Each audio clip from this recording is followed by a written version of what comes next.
இன்றே டவுன்லோட் செய்து உங்கள் ஃபேவரட் ஷோக்களை என்ஜாய் பண்ணுங்க. நம்மள போய் திருடன்ட்டாளே இவளை. துணியை பூரா களைச்சு போட்டல்ல, உன் துணி கிடைக்கல, நீ தான் போய் எல்லாத்தையும் அடி வைக்கணும். போ. நான் எதுக்கு எடுத்து வைக்கணும்? நீ போய் எடுத்து வை போ. ஏண்டி நீ தேடின புடவை முதல்ல கிடைச்சதா இங்க? இல்ல இல்ல இல்ல, அப்ப நான் திருடலன்னு தானே அர்த்தம். போய் எல்லாத்தையும் எடுத்து வை போ. முடியாது. உன் மேல சந்தேகம் வர மாதிரி நீ ஏன்டா நடந்துக்கிற? ஏய், என்னடி அநியாயமா இருக்கு. நீயா சந்தேகப்பட்டு என் மேல பழிய போட்டுருக்க? அப்படிலாம் ஒண்ணும் இல்ல. மரியாதை போய் மரியாதை எல்லாம்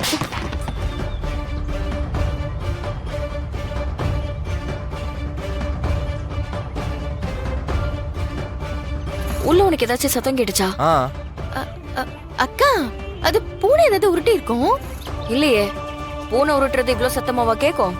ஏதோ ஆள் இருந்து உருட்ட மாதிரி இருக்கு. வா போய் என்னன்னு பாக்கலாம். அக்கா, உள்ள யாரும் இல்லக்கா. நான் பாக்குறதுல உனக்கு என்ன பிரச்சனை? உள்ள யாரோ இருக்காங்க. பேரா வா.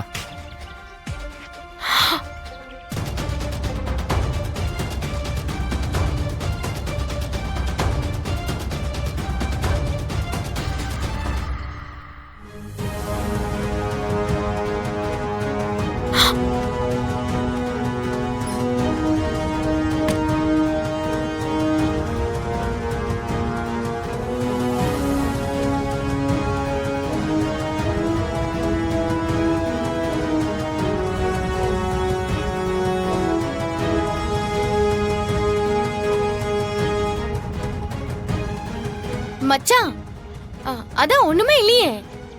யாருமே இல்லல்ல. இங்கிட்ட யாரு இருக்க போறா? வாங்க போவோம். அக்கா வாங்கக்கா.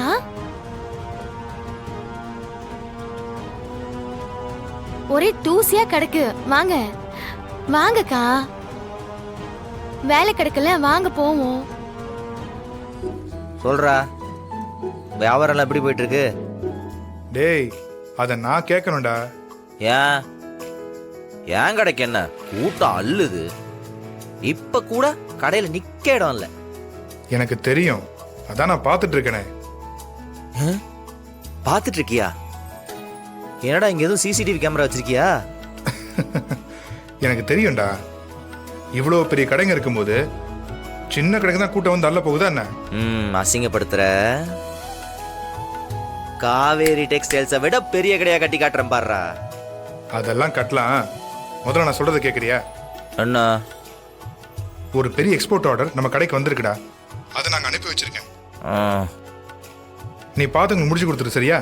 டே பிரதர், தம்பி கடையை டெவலப் பண்றேன்ட்டு காவேரி டெக்ஸ்டைல்ஸ் இழுத்து மூடிடாதீங்க.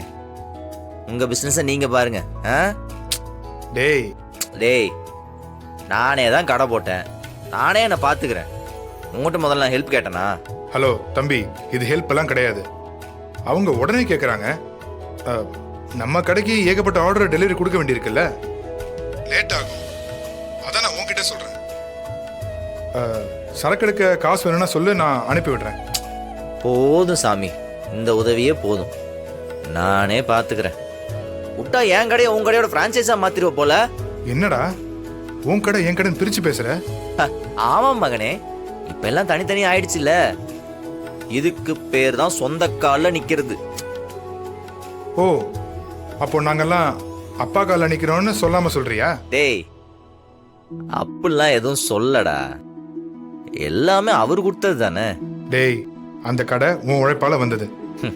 டேய், கடைய நான் நடத்தினாலும் அந்த தைரியத்தையும் வியாபாரத்தையும் கொடுத்தது அப்பா தானடா.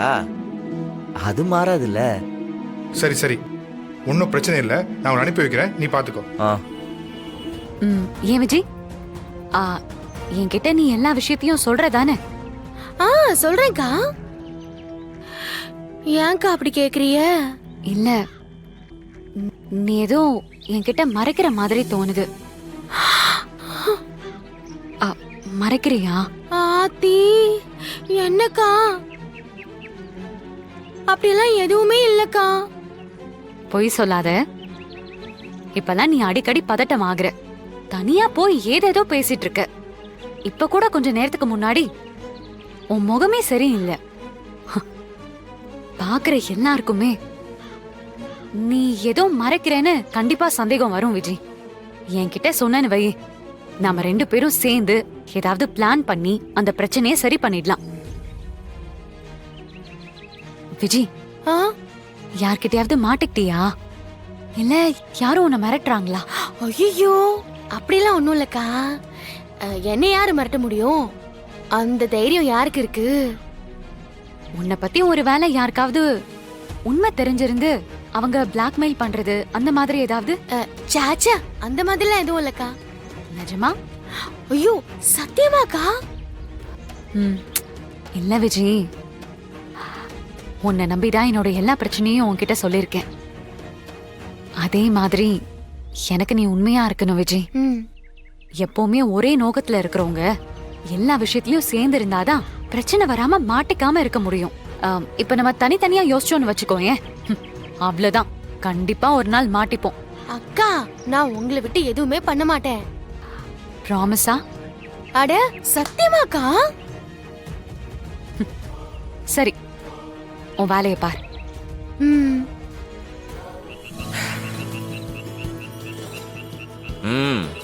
பொடிமாஷ் சூப்பர். ம், நீ சாப்பிடல? நான் சாப்பிட்றதெல்லாம் இருக்கட்டும்டா. பணத்துக்கு ரெடி பண்ணிட்டியா?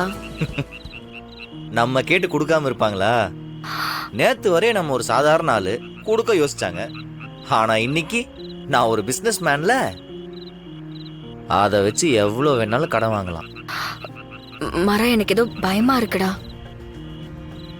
எதுக்கு பயம்? இல்ல கடன் எல்லாம் வாங்குறோம் அதான். இதெல்லாம் ஒரு விஷயமா? நீ ஏன் இதுக்கெல்லாம் இவ்வளவு பயப்படுற? நான் ஒண்ணும் உன்ன மாதிரி வசதியான குடும்பத்துல வளர்ந்தவ இல்லல. நல்ல மிடில் கிளாஸ். கடன் எல்லாம் வாங்கும்போது கை கால் எல்லாம் நடுங்கும். திருப்பி கொடுக்க முடியலன்னா என்ன ஆகும்னு நினைச்சே பதட்டமா இருக்கும். அதுவும் கடன்காரன் வீட்டு வாசல்ல வந்து நின்று கூடாதுன்னு ஒவ்வொரு நாளும் பதறிக்கிட்டே இருப்போம். நான் அண்ணன் போனதுக்கு அப்புறம் அந்த மாதிரி நிறைய கஷ்டமான சிச்சுவேஷன் எல்லாம் நான் பார்த்துட்டேன் மாறா. அதனாலதான் ஒரே யோசனையா இருக்கு. அது வேற இது வேற வீரா.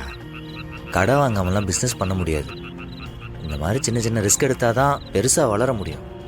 உழைச்சு மட்டும்தான் முன்னேறணும்னு நினைச்சாங்கன்னு வையேன், கடைசி வரை அந்த இடத்துலயே தான் நிக்க முடியும். இப்ப எங்க அப்பா எவ்வளவு பெரிய பிசினஸ் மேனா இருக்காரு. கடன் வாங்காமையே பண்ணிருப்பாரு நினைக்கிறேன். கடன் வாங்குவாரு, ஆனா சொன்ன டைம்ல சொன்ன டேட்ல கரெக்டா கொடுத்துருவாரு. அந்த நாணயத்தை சம்பாரிச்சா போதும். பாக்கெட்ல 10 பைசா கூட தேவையில்ல. வாழ்க்கையில முன்னேறி போய்கிட்டே இருக்கலாம். இப்போ அந்த நாணயத்தை சம்பாதிக்கிறதுக்கு கடன் வாங்கி கொடுக்க வேண்டியதா இருக்கு. அவ்வளோதான். கரெக்டாக கொடுத்துடலாம். நீ ஒன்றும் பயப்படாத.